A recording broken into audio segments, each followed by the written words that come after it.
여러분은 살아오면서 울면서 무언가를 쳐다본 경험이 있으십니까?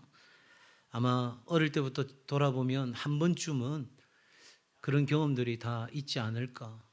또 그 중에는 목사님, 저는 어떤 일이 있어도 절대 울지 않습니다. 한 번도 제가 그렇게 울면서 뭘 쳐다본 적이 없습니다. 그런 분도 계실 겁니다. 어쨌든 지금도 우리는 무엇인가를 간절히 찾고 있습니다. 표현하는 분도 계시고 표현하지 않는 분도 계시겠지만 저마다 우리는 무언가를 찾고 있습니다. 바라기는 부활하신 예수님으로 인해 우리가 찾아야 될, 그리고 반드시 찾아야 될 귀하고 아름답고 존귀한 것을 찾는 은혜가 여러분에게 있기를 다시 한번 축복합니다. 부활하신 예수님께서 가장 처음 하신 말씀이 오늘 본문에 나옵니다. 여자여 어찌하여 울며 누구를 찾느냐 하신 말씀입니다. 부활하신 예수님께서 첫 번째로 만나 주신 사람이 울고 있는 사람입니다. 막 기쁨에 겨워서 우는 것이 아니라 잃어버렸기 때문에, 있어야 될 것이 없기 때문에, 당연한 것이 당연하지 않게 되어졌기 때문에 울고 있는 한 사람, 바로 그 울고 있는 사람을 예수님이 찾아오신 거죠. 또 이 사람은 동시에 간절히 무언가를 찾고 있는 사람입니다. 없으면 안 되는데, 이게 없을 수가 없는데 도대체 어디에 있는지 너무나도 애타게 찾고 있는 이 사람. 여러분, 부활하신 예수님이 첫 번째로 찾아오신 사람이 울고 있는 사람, 그리고 찾는 사람이라는 건 우리에게 많은 것을 말해주고 있습니다. 이렇게 울며 찾고 있던 마리아는 부활하신 예수님을 만나게 됩니다. 오늘 저와 여러분도 이 아침에 부활하신 예수님을 만나는 은혜가 있기를 바랍니다. 오늘 말씀에서 우리는 이 부활하신 주님을 만나기 위해서는 우리가 해서는 안 되는, 우리가 잘못된 방향으로 찾아서는 결코 찾을 수 없는 이유와, 그리고 우리가 보다 더 적극적으로 어떻게 찾고 만날 수 있는지를 두 부분으로 좀 나누어서 말씀을 드리려고 합니다. 예수님의 부활을 첫 번째로 목격한 사람은 막달라 마리아라고 이야기합니다. 누가복음 8장 2절에 보면 7 마귀가 떨어져 나간 막달라 마리아라고 짧게 설명합니다. 역사에서는 이 막달라 마리아를 가리켜서 부정한 여인으로 간주하기도 하지만 성경은 거기에 대해서 명확하게 말하지 않습니다. 다만 이 막달라 마리아는 갈릴리 서쪽에 막달라라고 하는 지방에 살던 여인입니다. 마리아라는 이 이름의 히브리어 마라라고 하는 이 단어는 바로 괴로움, 고통이라는 의미를 갖고 있습니다. 그러니까 이름부터가 그녀의 삶을 잘 말해주는 거죠.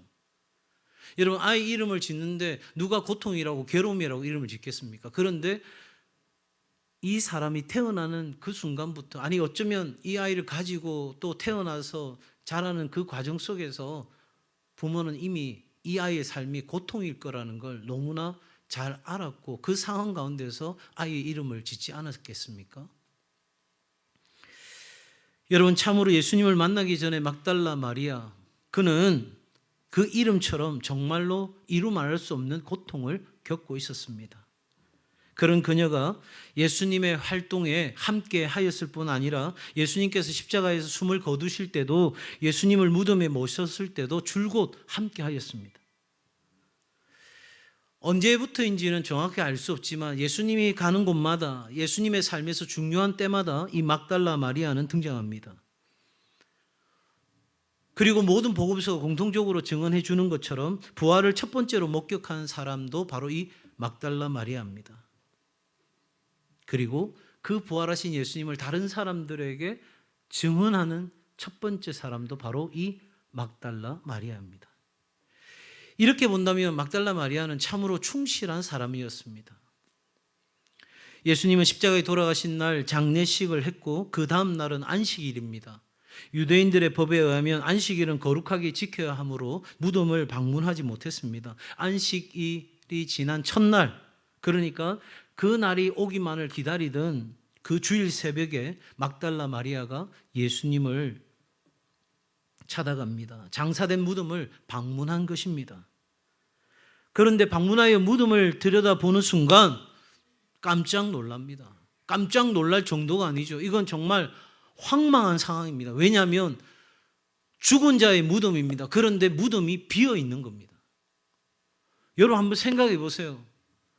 내가 아버지를 장례를 치루었습니다. 그래서 무덤을 다 만들었으며, 그리고 그 다음날 그 무덤이 제대로 잘 되어 있는지 한 번 더 가보자 하고 갔는데 그 무덤에 열려 있어요.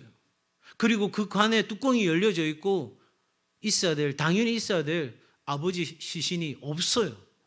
그때 여러분 어떤 기분이시겠어요? 진짜 이건 황당하고 너무너무 고통스러운 순간인 거죠. 막달라 마리아는 지혜를 발휘합니다. 이걸 떠벌리는 게 아니라 제자들을 찾아갑니다. 베드로를 찾아가서 이야기합니다. 예수님께서 무덤에 계시지 않습니다. 무덤이 비어 있습니다. 베드로와 제자들도 얼마나 놀랐겠습니까? 그리고 달려와서 보니 실제로 무덤이 비어 있습니다. 이 상황을 보고 뭘 어떻게 할 수 없다고 판단된 제자들은 그냥 집으로 돌아갑니다. 이유는 여러 가지 있겠죠. 무덤에 있다가 군인들에게 발각되면 야, 너희들이 예수 시신을 빼돌렸지, 그렇게 오해받기 십상이지 않습니까? 우리가 그런 오해 받아서는 안 되겠다 할 이유도 있겠고, 또 한편으로는 너도 예수와 같이 있었던 자지, 그래서 나도 큰 곤란을, 어려움을 겪을 수도 있다 생각되어 갔을 수도 있고, 여러 이유가 있겠지만 어쨌든 제자들은 급히 집으로 돌아갔습니다. 그에 반해서 막달라 마리아는 주님이 시신이 없어진 것을 알고 무덤을 떠나지 못하고 있습니다. 마리아는 바보 같아서 이 군인들의 위협이나 자신들에게 닥쳐오는 그런 어려움들을 몰랐을까요? 당연히 알았죠. 그 장소가 위험한 현장이라는 것쯤은 마리아도 알았습니다. 그런데 그녀는 지금 무덤을 떠나지 못하고 있습니다. 제가 일부 예배 때 그런 의미에서 보면 남자보다 여자들이 훨씬 더 강인하고 위대한 것 같아요. 그러니까 지금처럼 아무도 안 웃더라고요. 웃자고 한 이야기인데 저는 웃자고 이야기했는데 다들 진실로 받아들이는 눈치였어요. 그럼 그렇지, 남자들은 다 철부지야, 그런 표정이신 것 같아요. 어쨌든 막달라 마리아는 자신의 안위를 걱정하기보다 예수님 시신이 걱정되었어요. 그만큼 마리아에게 예수님은 소중한 존재였어요. 내가 어찌 되고는 별로 중요하지 않아요. 내가 군인들에게 잡혀가나, 내가 감옥에 들어가지게 되나, 어떤 상황이 처해진다 해도 지금 예수님의 시신을 잃은 것보다 더 중요한 건 없어요.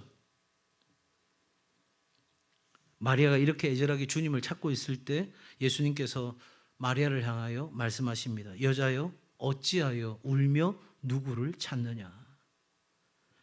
그때 마리아의 답변은 뭡니까? 사람들이 내 주님을 옮겨다가 어디 두었는지 내가 알지 못함입니다.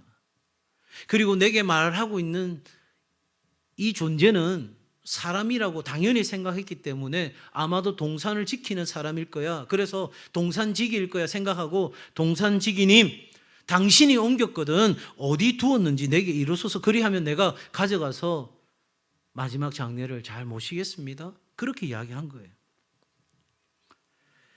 이곳저곳 울면서 다니는 마리아의 모습, 성경은 굉장히 자세하게 설명하고 있습니다. 무덤 밖에 서서 울고 있다가 울면서 구부려 무덤 안을 들여다보고, 그러니까 안과 밖에서 뭐 하고 있었어요? 울고 있었어요. 그냥 운 게 아니에요. 내가 잘못 봤나? 내가 잘못 봤나? 우리 주님 그 안에 계시는데 내가 혹시 놓쳤나? 다시 또 들여다보는 거예요. 그런데 그냥 본 게 아니라, 생각이 돌아와서 정신을 차리고 본 게 아니라, 감정적으로 너무 슬픈 가운데 그 통곡하며 그 예수님을 찾고 있는 마리아. 이것이 막달라 마리아의 본심이에요. 이것이 마리아의 사랑이고 그가 할 수 있는 최고의 사랑인 거예요. 자기를 희생한 사랑. 여러분, 장례를 치르는 것도 이후에 시신을 찾는다 해도 그 시신을 내가 모셔갈 수 있는 것도 힘이 필요하고 여러 가지 과정들이 필요한데도 그거 다 생각나지 않는 거예요. 실상은 마리아가 진정으로 찾아야 될 게 뭔지를 모르고 있어요. 그리고 엉뚱한 걸 찾고 있지만 적어도 마리아의 마음만큼은 어느 누구보다 진실하고 간절한 사랑이었어요. 마침내 마리아는 부활하신 예수님을 만납니다. 여러분, 이 부활하신 예수님을 만난다는 것이 얼마나 중요한 건지 이제부터 말씀을 드릴 텐데, 이 부활하신 예수님을 만나는 순간 우리 인생에 문제라는 문이 있어요. 염려, 근심, 걱정, 불안, 두려움, 어떤 종류의 문제라고 해도 좋아요. 그런 문제를 열 수 있는 마스터 키가 부활하신 예수님을 만나면 우리에게 주어집니다. 어떻게 우리가 그런 놀라운 행복의 문을 여는 열쇠를 가질 수 있을까?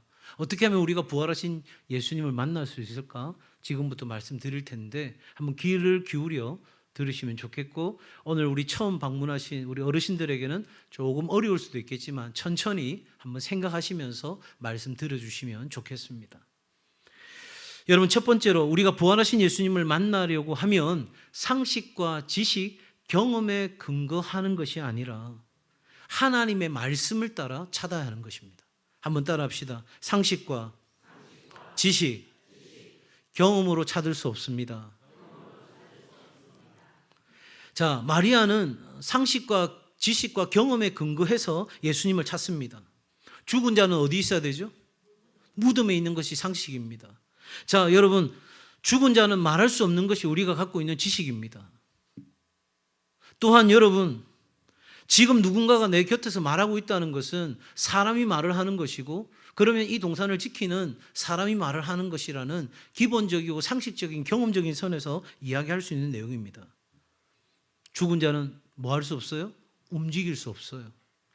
그러니 이 마리아는 지금 상식적인 선에서 그가 갖고 있는 지식의 범위에서 그가 경험한 삶의 근거를 통해서 예수님을 찾고 있어요. 그러니 어떤 상황이 벌어집니까? 오늘 성경에 뭐라고 말합니까? 14절에 뒤로 돌이켜 예수께서 서 계신 것을 보았으나 예수인 줄은 알지 못하더라. 내 앞에 예수님이 계셔요. 내가 그토록 찾고 만나기를 원했던 예수님이 계셔요. 그런데 내가 상식과 지식과 내가 살아온 경험으로 그게 두꺼운 벽이 되어 있는 순간 내 앞에 계시는 예수님이 보이지가 않는 거예요. 내게 여자여 라고 말씀하시는 그 음성도 들리지가 않는 거예요. 그건 나하고는 별 상관없는 이야기처럼 들리는 거예요. 오늘 이 아침에 이 자리에 나와서 예배드리고 설교 말씀을 듣고 있지만 그 말씀이 나와 상관 있는 말씀처럼 들리지가 않는 거예요. 뭐 때문에? 내가 갖고 있는 상식과 지식과 경험이 나로 하여금 그 모든 것을 못 듣고 못 보게 만들어 버린 거죠. 우리가 상식과 지식과 경험에만 의존한다면 우리는 부활하신 예수님 만날 수 없습니다. 부활하신 예수님을 만나기 위해서는 하나님은 언제나 살아계시다는 그 진리, 말씀을 따라가야 하고, 그럴 때 우리는 찾고 만날 수 있습니다. 예수님은 공생의 기간 적어도 3번 이상은 제자들에게 죽으시고 3일 만에 부활하실 것을 말씀하셨습니다. 구약 성경도 예수님의 부활에 대해서 분명하게 예언하고 있습니다. 그러니 여러분, 우리가 그 예언의 말씀을, 그 약속의 말씀을, 틀림없는 그 하나님의 말씀을 우리가 따라가게 된다면 예수님을 만날 텐데, 우리 안에 있는 상식과 지식과 경험에 그 근거해서 내가 만나고자 한다면 우리는 한참을 가도 만날 수가 없는 거죠. 찾고 찾아도 만날 수가 없는 겁니다. 그래서 많은 분들이 교회 나가도 나는 재미가 없어, 교회 나가도 나는 흥미가 없어. 여러분, 죄송하지만 이 신앙은 재미, 흥미의 차원이 아니라 살고 죽는 문제인 거예요. 내가 왜 교회 나가야 돼?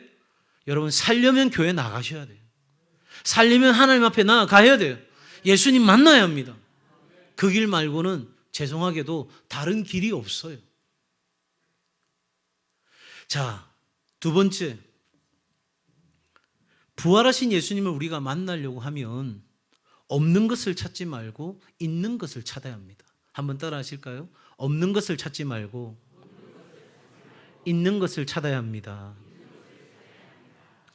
마리아에게는 당연히 있어야 될 것이 없는 상황입니다. 그녀는 누구보다 간절히 원했고 기꺼이 자신을 희생하면서까지 원했던 예수님의 시신이 없는 상황입니다. 그녀는 당황하고 좌절하고 낙심하고 슬퍼하고 절망합니다. 이건 어쩌면 인간이라면 누구나 겪게 되는 감정적 변화일 겁니다. 마리아처럼 우리 역시 있어야 하는데 없는 것으로 인해 마리아와 동일하게 울며 찾고 있을 수 있습니다. 죽으신 예수님을 찾듯이 내가 충분히 예측 가능한 선에서의 삶을 생각하고 살았습니다. 그래서 살아가는데 당연히 있어야 할 그 무엇, 내게 있어야 하는데 없는 그 무엇인가를 우리는 울며 찾고 있을 수 있습니다. 물질일 수 있고요. 물질이 있어야 되는데 물질이 없는 겁니다. 건강해야 되는데 내가 건강을 잃었습니다. 내가 즐겁게 살아가야 되는데 내게 즐거워할 만한 거리가 없습니다. 나를 사랑하는 사람들이 필요한데 아무도 나를 사랑하지 않는 것 같습니다. 이렇게 우리는 없는 것들이 너무나 많이 있다고 생각합니다. 그리고 그 없는 것들을 우리는 찾습니다. 어떻게 하면 더 많은 돈을 가질 수 있을까? 어떻게 하면 더 건강해질 수 있을까? 어떻게 하면 더 많이 내가 즐겁게 살아갈 수 있을까? 어떻게 하면 더 사람들의 인정을 받고 사랑을 받을 수 있을까? 그렇게 해서 우리는 없는 것을 계속해서 갈구합니다. 성경은 우리에게 뭐라고 말합니까? 그런 것들을 갈구하는 것, 그 없는 것들을 원하는 것, 이 모든 것은 참으로 어리석은 것이고 헛된 것이라고 말씀합니다. 그러면 어떻게 해야 돼요? 우리는 없는 것에 집중하는 것이 아니라 있는 것에 집중해야 돼요. 그럼 도대체 뭐가 있는데? 하나님은 살아 계십니다. 여러분, 우리에게 있는 하나님을 찾아야 되는 거예요. 내게 없는 거, 이거 없어서 어떡해? 이거 잃어서 어떡해? 이거 나 이제 바닥이야. 어떻게 해야 돼? 그렇게 살아가는 게 아니라 그거 보면서 없는 것 때문에 아파하고 힘들게 살 게 아니라 여러분, 있는 것, 다시 말하면 내게 여전히 살아계시는, 어제도 계셨고 오늘도 계시고 내일도 여전히 내 앞에 계시는 그 하나님께 나가시는 은혜가 있기를 바랍니다. 또한 우리에게 필요한 것이 지금 내 삶에 없을 수 있습니다. 돈이 필요한데 돈이 없어요. 건강이 필요한데 건강을 잃었어요. 정서적 안정이 필요한데 내 삶은 늘 언제나 불안한 것 같아요. 내가 사랑을 나눌 수 있는 그런 사람도 내게 필요한데 그런 사람도 내게는 아무도 없어요. 여러분, 그러나 하나님의 말씀은 변함없이 우리 앞에 있습니다. 그러니 여러분, 없는 것을 찾지 마시고 로마서 4장 17절의 말씀처럼 죽은 자를 살리시며 없는 것을 있는 것으로 부르시는 그 하나님을 찾고 하나님의 말씀을 찾아 여러분의 없는 그것이 하나님의 것으로 충분하게 만족하게 채워지는 역사를 경험하시기 바랍니다.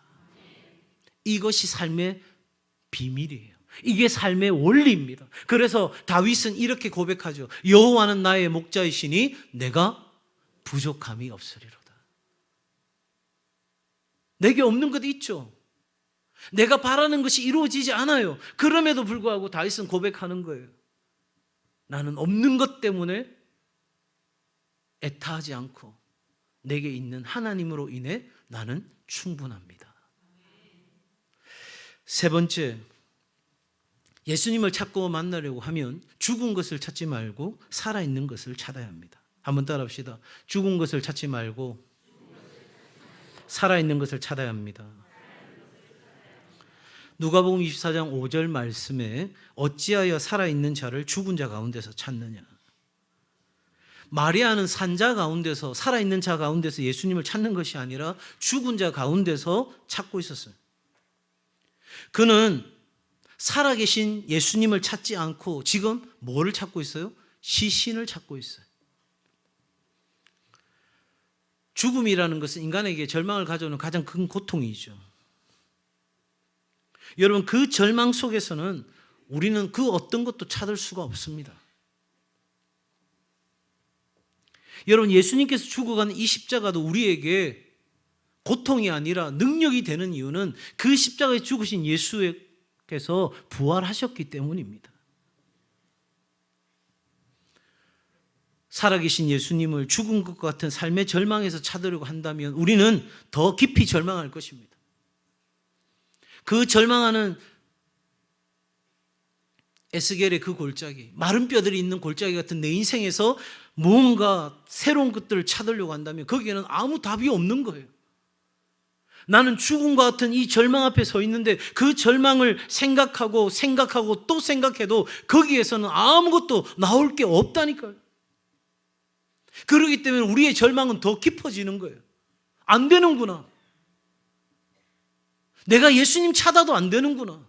볼 수 없구나. 들을 수 없구나. 만질 수 없구나. 그 예수님은 참으로 무기력하구나. 우리는 그렇게 더 깊이 절망할 수밖에 없는 거죠. 우리가 부활하신 예수님을 찾고 만나려고 한다면 그 모든 절망을 이기신 예수 그리스도를 찾아야 합니다. 살아계신 예수님을 찾아야 합니다. 여러분, 오늘을 살아가면서 절망의 자리에서 우리가 후회하고 아파하고 지쳐가며 그렇게 살아갈 것이 아니라 살아계신 하나님과 하나님의 말씀에서 우리의 소망의 이유를 찾아야 된다고요. 나는 절망이야. 나는 이제 끝났어. 나는 다 필요 없어. 이제 나는 아무것도 이룰 수 있는 것이 없어. 가능성이 없어. 그런데 우리에게는 여전히 살아계신 예수 그리스도, 그분이 계시기에 나에게는 소망이 있어. 바랄 수 없는 중에 바랄 수 있는 그 소망을 주시는 부활하신 그 예수 그리스도를 말미암아 나에게는 여전히 소망이 있어. 우리는 그렇게 고백하는 거예요. 조금 더 구체적으로 우리가 부활하신 예수님을 만나려고 하면 어떻게 우리가 적극적으로 이 부분들을 찾고 만나야 되는지 말씀을 정리하면서 마무리하겠습니다. 한번 따라 하실까요? 찾는 자가 찾습니다. 제자들은 빈 무덤을 보고 돌아갔습니다. 마리아는 그 자리에 있었고요. 계속해서 찾았습니다. 비록 그녀의 방향은 지금 산자 가운데서 살아계신 예수님을 찾아야 함에도 불구하고 죽은 시신을 찾고 있기는 하지만 말입니다. 그럼에도 불구하고 이 마리아는 계속해서 예수님을 만날 때까지 찾았다는 거예요. 잠언 8장 17절 말씀에 이렇게 성경은 말씀하고 있습니다. 나를 사랑하는 자들이 나의 사랑을 입으며 나를 간절히 찾는 자가 나를 만날 것이니라. 여러분 성경책에도 관주가 붙어 있을 겁니다. 1번이라고. 히브리 말로 이 찾는다라고 하는 말은 새벽에 찾는다라는 의미를 갖고 있어요. 히브리 원어 샤하르라고 하는 이 말은 언제나 새벽과 찾는다는 걸 연결하고 있습니다. 그러니까 간절히 찾는다는 건 다시 이야기 드리면 새벽에 간절히 찾는다는 거예요. 목사님 또 새벽 기도 나오시라고 새벽에 찾는다고 하는구나. 아니요. 성경이 그렇게 말하고 있다고요. 그런데 여러분, 새벽에만 찾아야 할까요? 아니요. 주야로 밤낮 없이 여러분 우리 주님 만나기 위해 포기하지 않고 찾고 또 찾는 은혜가 있기를 바랍니다. 우리 주님 만나기 위해서 우는 거라면 괜찮습니다. 마음껏 울어도 됩니다. 밖에서 울고 안에서 울고 계속해서 울고 간절하게 애절하게 간이 저려지도록 그렇게 우리 주님 찾아야 합니다. 왜요? 그래야 내가 살고 가정이 살고 우리의 삶이 변화되는 역사가 일어나기 때문입니다. 그렇게 간절히 찾을 때 기억해야 할 것은 우리가 귀를 열고 하나님의 음성을 듣고 하나님 말씀을 기억하고 하나님 말씀을 깨달아야 한다 하는 것입니다. 한번 따라합시다. 하나님 말씀을 들어야 합니다. 하나님 말씀을 기억해야 합니다. 하나님 말씀을 깨달아야 합니다. 그냥 찾고 찾는 것이 아니라 먼저는 하나님의 음성을 들어야 됩니다. 마리아는 처음에 주의 음성을 들었음에도 불구하고 알아듣지 못했습니다. 그러나 곧바로 그 음성이 내가 사랑하는 예수님, 목자의 음성이라는 걸 안 것입니다. 성경은 말합니다. 예수님은 목자의 음성을 양은 듣는다는 것입니다. 양이 목자의 음성을 들어야 목자를 찾을 수 있잖아요. 그러니 양이 음성을 듣는다는 건 바로 내가 목자의 양이라는 사실을 말해주는 겁니다. 그러니 우리는 날마다 순간마다 이 하나님의 말씀에, 나의 목자의 말씀에 귀를 기울이는 것이 우리에게 필요하고, 그 말씀에 귀를 기울이며 부활하신 주님을 찾고 만나야 되는 거예요. 그런데 여기서 끝나는 게 아니에요. 하나님의 말씀을, 들었던 그 말씀을 기억해야 합니다. 누가복음 24장 6절에 이렇게 말씀하십니다. 갈릴리에 계실 때에 너희에게 어떻게 말씀하셨는지를 기억하라고 말씀하십니다. 24장 8절에서 그들이 예수의 말씀을 기억하고, 그렇습니다. 우리는 들은 그 말씀을 잊지 않고 기억해야 합니다. 여러분, 우리 예수님은 말씀이 육신이 되어 우리 가운데 거하셨습니다. 그리고 말씀대로 죽으셨습니다. 말씀대로 부활하셨습니다. 그 예수님은 지금도 우리에게 말씀하시는 하나님이십니다. 우리가 들은 그 말씀을 한 귀로 듣고 한 귀로 흘리는 것이 아니라 그 말씀을 기억할 때 우리는 예수님 만날 수 있는 거예요. 더 나아가서 마리아는 그 음성을 듣고 처음에는 몰랐지만, 여자여 라고 말할 때는 몰랐지만 마리아여 이렇게 부를 때는 바로 그 음성이 나를 그렇게 사랑하시는, 나를 위해 그 십자가에 벌거벗은 부끄러움을 개의치 않으셨던 그 예수님의 음성인 것을 깨달았어요. 김춘수님의 꽃이라는 시에 보면 내 이름을 불러주었을 때 나는 꽃이 되었다. 여러분, 이름을 부른다는 것은 그런 의미를 갖는 거예요. 특별한 관계성을 의미합니다. 존재성을 의미합니다. 여러분, 바로 내가 그런 존재라는 사실, 예수 그리스도의 그 십자가의 은혜를 받기에는 턱없이 부끄러운 내가 그 은혜를 받았다고 하는 그 깨달음, 그 말씀이 들려진 그 말씀이 기억되어지고, 기억되어진 그 말씀이 내 안에 들어와서 내 가슴을 두드리는 그런 깨달음이 내게 있을 때 우리는 바로 부활하신 주님을 만나는 거예요. 마지막으로 놀라운 소식이 하나 있는데, 부활하신 예수님은 내가 만나기로 생각하기도 전에, 오늘 우리 교회 처음 오신 우리 어르신들과 방문하신 여러분들, 여러분들이 이 교회를 찾기 전에 이미 우리 주님은 여러분의 삶 곁에 99걸음을 걸어오셨어요. 내가 찾기도 전에, 내가 그 음성을 사모하고 듣기도 전에 이미 우리 주님은 내게 찾아오셔서 기다리고 계세요. 그래서 우리가 한 걸음만 간절히 나아가면 되는데 그 한 걸음도 필요 없어요. 그냥 고개만 돌리시면 돼요. 세상을 향했던 내 방향이 우리 주님을 향하여 방향을 트는 순간 십자가에서 부끄러움을 개의치 않으셨던 그 하나님, 나를 위하여 부활의 산소망이 되신 그 예수님께서 두 팔을 벌리고 우리를 품에 안아주시는 거예요. 사랑하는 여러분,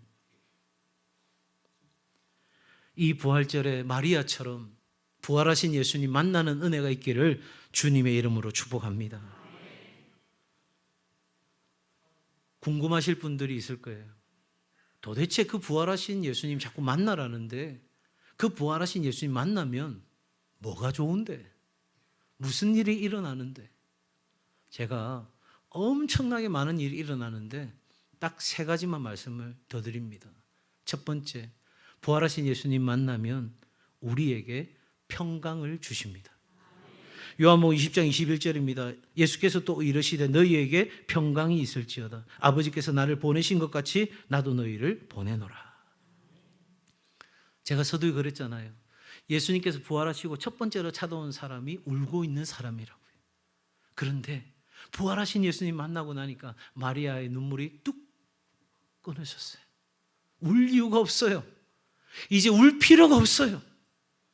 여전히 내 삶은 고달픈 일도 있을 것이고, 내 삶에 생각지 못한 일들도 일어날 것이고, 시련이 내 삶에 광풍이, 물결이 일어나게 될 것이지만 괜찮아요. 왜? 내게 부활하신 예수님 계시니까. 제자들은 두려웠어요. 혹여라도 우리가 여기서 우리 인생 끝나는 거 아닐까? 우리도 붙들려가서 모진 고초를 겪고 그렇게 수치스러운 십자가에 달려 죽는 거 아닐까? 전전긍긍하고 있는 그들에게 예수님 찾아가셔서 말하는 거예요. 사랑하는 제자들이요, 사랑하는 여러분들이요, 사랑하는 내 아들 내 딸아, 염려하지 마라, 근심하지 마라, 걱정하지 마라, 두려워하지 마라. 내가 너에게 준다, 평강을. 여러분, 부활하신 예수님이 나와 함께 하신단 말이에요. 그 예수님이 나에게 평강을 주시는 거예요. 뿐만 아닙니다, 여러분. 부활하신 예수님을 자꾸 만나면 우리에게 사망 권세를 이기는 권세를 주세요. 한번 따라 합시다. 사망 권세를 이기는 권세가 내 안에 있습니다. 히브리서 2장 14절 15절 말씀입니다. 자녀들은 혈과 육에 속하였음에 그도 또한 같은 모양으로 혈과 육을 함께 지니심은, 지금부터 잘 보십시오. 예수님께서 죽음을 통하여 죽음의 세력을 잡은 자 곧 마귀를 멸하시며, 그러니까 죽음의 세력을 잡고 있는 마귀라는 존재가 있어요. 그런데 예수님께서 십자가에 달려 죽으심으로 그 모든 마귀를 멸하시고 또 죽기를 무서워함으로, 사람들이 죽기를 무서워하는 거예요. 맞지 않아요? 그런데 이 말을 좀 더 풀어서 하면 이런 거예요. 돈이 없을까 봐 무서워하고, 건강을 잃을까 봐 무서워하고, 즐거움을 잃을까 봐 무서워하고, 내가 원하는 대로 살지 못할 것 같아서 무서워합니다. 그래서 사람들은 한평생 매여서 마귀의 종노릇하며 살아가고 있는데, 예수께서 십자가에 달려 죽으시고 부활하심으로 그렇게 무서워 죽어가는 자들, 한평생 죄의 노예로 사단에 사로잡혀 살아가는 사람들을 놓아주려 하셨습니다. 고린도전서 15장 55절에 이렇게 말씀합니다. 사망아 너의 이기는 것이 어디 있느냐? 사망아 너의 쏘는 것이 어디 있느냐? 그래 사망아 너 이기는 것 같지? 요즘 어느 당 대표가 쫄았지 이래가지고 또 한동안 시끄럽던데. 네. 사단이 우리에게 그렇게 말할지도 몰라요. 너 사망이야, 너 끝이야, 너 죽음이야, 쫄았지? 그렇게 우리를 이야기해요. 그런데 우리는 뭐라고 선포해야 되냐면 고린도전서 15장 57절이에요. 우리 주 예수 그리스도로 말미암아 우리에게 이김을, 승리를 주시는 하나님께 감사하노니.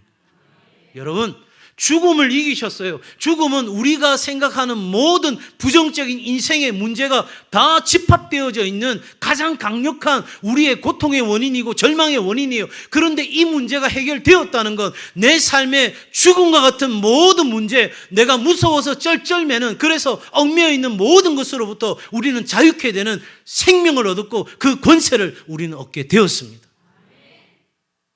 여러분, 이건 그냥 그렇게 생각하는 것이 아니라 이 치열한 영적 전쟁에서 우리는 반드시 믿음으로 나아가면 승리하게 되어 있습니다. 무엇보다 이 부활하신 예수님 만나면 우리 인생의 두 번째 기회, 세컨 찬스가 우리 가운데 옵니다. 지금 우리 어르신들 70, 80이 되었습니다. 살아갈 날보다 살아온 날들이 훨씬 더 많은 인생을 살아오셨습니다. 그런데 여러분, 100세 시대라면 70이면 30년, 80이라면 20년, 90이라면 10년 남아 있습니다. 그 인생 죽지 못해 사는 것, 그렇게 살았어야 되겠습니까? 오늘 내가 뭘 먹고 어떻게 살까 전전긍긍하며 살았어야 되겠습니까? 어른들께 도전합니다. 남은 인생 정말 불꽃처럼 사시기를 바랍니다. 여러분, 엠마오로 가는 두 제자가 있었습니다. 그들은 낙심했습니다. 절망의 발걸음을 옮기고 있었습니다. 예수님이 죽었어, 다 끝난 거야.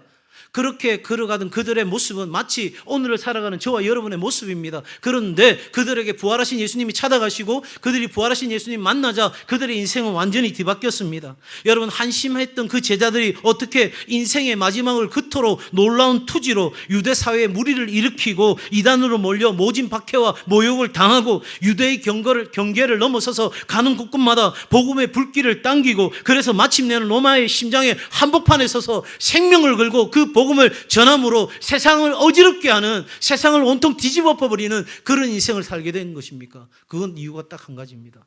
부활하신 예수님 만났기 때문입니다. 그 전까지 우리는 그냥 나 하나 건사하는 거, 나 하나 먹고 사는 거, 그게 내 인생의 전부였는데 이제는 죽고 사는 게 문제가 아닙니다. 왜? 죽어도 나는 다시 사니까, 나는 망해도 다시 사니까. 여러분, 이 믿음이 있다면 오늘 우리는 온전한 신앙으로 나아가야 됩니다. 신앙은 보는 것이고 듣는 것이고 선포하는 것입니다. 더 나아가 신앙은 찾는 것이고 만나는 것이고 누리는 것입니다. 오늘 저와 여러분 모두가 이 부활의 아침에 우리의 영혼이 부활하신 주님을 만남으로 기뻐 뛰는 은혜가 있기를 바랍니다. 우리 입을 열어서 예수님이 부활하셨다고, 예수님이 다시 사셨다고, 나는 죽어도 예수님처럼 부활할 걸 나는 믿는다고, 나는 오늘 죽어도 내 눈은 천국에서 눈을 뜨게 될 거라고, 여러분 그 환희에 찬 노래를 부르는 오늘 멋진 하루가 되기를 바라고, 이번 한 주가 이 부활의 복된 소식이 내 삶 가운데 경험되어지는 놀라운 은혜가 우리 모두에게 있기를 주의 이름으로 축복합니다.